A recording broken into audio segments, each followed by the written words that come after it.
Hi, welcome back. In this video, I will show you how to calculate, count, sum and so many other functions for a particular range, especially when it is filtered. I have a table here.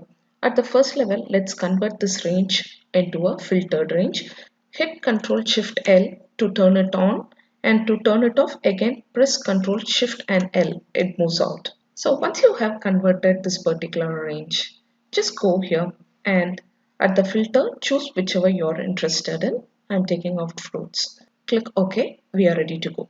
Now I want to calculate the sum, count, average and so many other functions only for the filtered list. I'm going to show you the difference between when we apply basic sum, count, average and so many other functions, and what is the difference when we use a subtotal.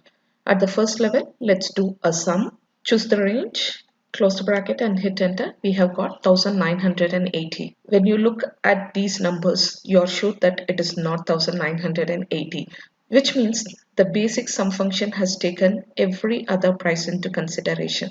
Let's work on with subtotal. Pass in subtotal function, and we are interested to find out sum. The sum is at 9th position.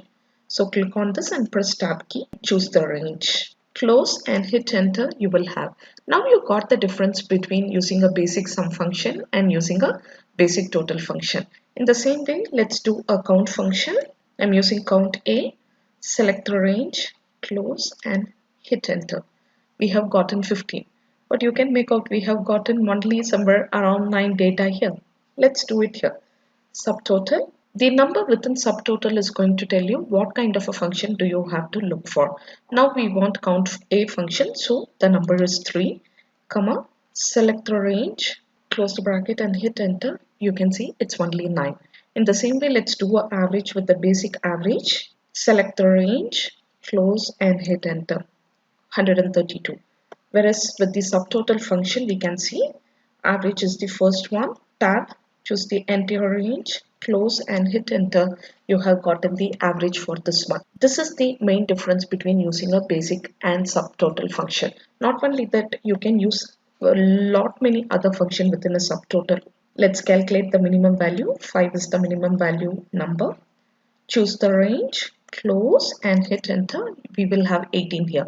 Whichever ways it is going to be, it's going to take the maximum database into consideration, and accordingly it's going to give you. Apart from this, I have to show you something very important when we use a subtotal function. Apart from the number 1 to 11, we have gotten number from 101 till 111.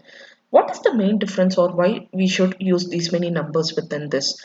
When you use the function from 1 till 11, whatever the value that you have hidden, it's going to include that value and calculate the result. But whereas starting from 101 till 111, it will ignore that value and will calculate. Let me show you that as well. The range from 101 till 111 works only for the manual hiding of rows and column. So I'm hiding it manually, one of the range. Now you can see earlier when we include this, it was 877. The moment when I hide the row, you can see what will happen to the entire subtotal area. It has changed. Yes, that's the main difference. I'm sure this video was informative and you have enjoyed this video. Just give out a try. Thanks for joining. Stay tuned for more such videos. Good day.